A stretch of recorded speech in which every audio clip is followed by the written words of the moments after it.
Hello, my name is Garrett Summers. I am a graduate student in the Ohio State University Astronomy Department, and today I will be summarizing the main points of my paper, Discovery of a Large Population of Ultraluminous X-ray Sources in the Bulge-less Galaxies NGC 337 and ESO 50123.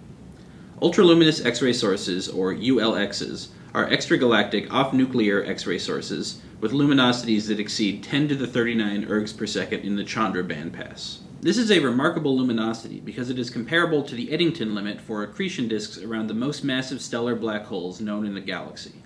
Although one might expect the most luminous X-ray objects to exceed this by no more than a factor of a few, ULXs have been discovered that exceed 10 to the 40 ergs per second, with the most luminous shining at about 10 to the 42 ergs per second. There are two predominant theories for what might cause such an astonishing brightness. The first invokes black holes of mass 10 to the 2 to 10 to the 5 solar masses in binaries. Although this would naturally explain the high luminosity, it is unclear how such objects might form.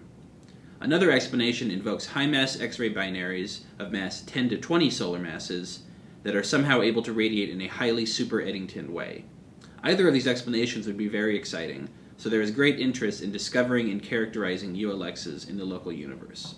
With this motivation, me and my collaborators examined a recent series of Chandra observations of 8 bulgeless galaxies that are nearby.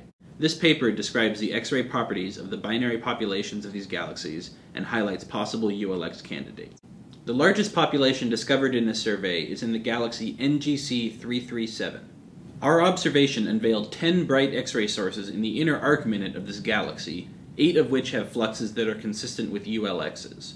The background X-ray source function of Moretti et al. 2003 predict that we should find about one background source above our detection threshold within this area, implying that most or all of these ULX candidates are likely true ultraluminous X-ray sources. This is a very large population for a single galaxy, since most galaxies do not even contain a single ULX. We can use this population to investigate the star formation properties of NGC 337. Grimm et al. 2003 described a correlation between the high-mass X-ray binary luminosity function of a galaxy and its star formation rate. They found a linear relation between the star formation rate and the number of high-mass binaries / ULXs in the galaxy. We applied their relation to NGC 337 and found a star formation rate of 6.8 solar masses per year with a roughly 50% error. This is 1.5 sigma from a recent state-of-the-art determination of the star formation rate of the galaxy by Calzetti et al. 2012. We conclude that within the scatter, these values mostly agree.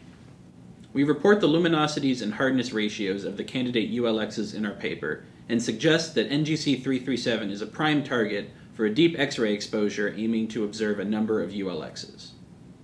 Another interesting object in our survey is ESO 50123X1. This is the brightest X-ray source reported in this paper, with a luminosity in excess of 5 × 10 to the 39 ergs per second.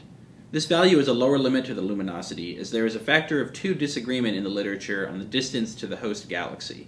However, we can use the spectrum of X1 to evaluate these distance estimates. Sutton et al. 2012 described an anti-correlation between the spectral index of ULXs and their luminosity. A power law fit to X1 spectrum gives a spectral index of 1.2, which based on the Sutton et al. Relation implies a luminosity in excess of 10 to the 40 ergs per second. If this is a correct constraint on the luminosity of this object, it must be more distant than about 9 megaparsecs, consistent with the Hubble Key Project determination of 13 megaparsecs. HST imaging of ESO 50123 reveal a bright optical counterpart to X1. This may be a massive stellar binary companion to the putative black hole, or an unresolved stellar population in which this object resides. Alternatively, this object could be a distant quasar, but background X-ray source functions predict only 0.02 objects of this brightness within our entire sample, so the probability that we would find such an object is quite low. In addition to the objects within these two galaxies, 7 other ULX candidates have been identified and are presented in a catalog in our paper. We hope that our work will inspire follow-up observations of these promising ULX candidates. Thank you for watching, and have a nice day.